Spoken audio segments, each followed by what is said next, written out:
Hi అండి అందరికీ. ఈరోజు నెత్తళ్ళు ఫ్రై చేద్దాము. ఇది వేడి నీళ్ళు పెట్టి నానబెట్టిన కడుగుతున్నా. స్మెల్ ఉప్పు ఉంటే తక్కువ అవుతుంది. ఇదిగోండి నెత్తళ్ళు మంచిగా కడుక్కున్నాం. దానికి కావాల్సిన కార్న్ఫ్లోర్, బియ్యం పిండి, ఉప్పు, కారం, ధనియాల పొడి, జీలకర్ర పొడి అన్నీ కలుపుకొని ఒక గుడ్డు కూడా వేసుకుంటున్నా. గుడ్డు ఇవన్నీ కలుపుకుందాం. ఇవన్నీ ఇది మొత్తం కలుపుకున్నాం. వాటర్ వేసి ఇవన్నీ ఇట్లా కలుపుకున్నా. ఇప్పుడు నెత్తళ్ళు వేసుకుంటాం.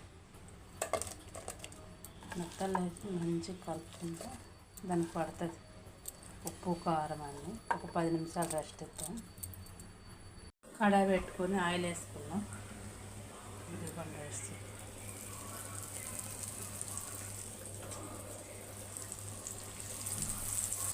ఇట్లా కూడా చేసుకోవచ్చు కదా అని ఆలోచన వచ్చింది, అందుకే చేసి వేగినవి మనం తీద్దాం.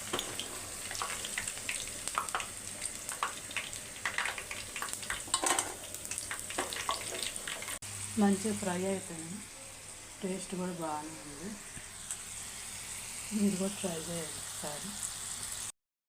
ఇవన్నీ మనం నెత్తళ్ళు ఫ్రై అయ్యింది మంచిగా. ఇది పప్పు చారుతో గట్టిగా ఎట్లా ఎదుగుతుంది కూడా కడక్కైన లోపల కూడా మంచిగా ఉంటుంది. బాగుంది. పప్పు చారుతో నంచుకుంటే బాగుంటుంది. చారు, పప్పు చారు, సాంబార్తో. మీరు కూడా ట్రై చేయండి.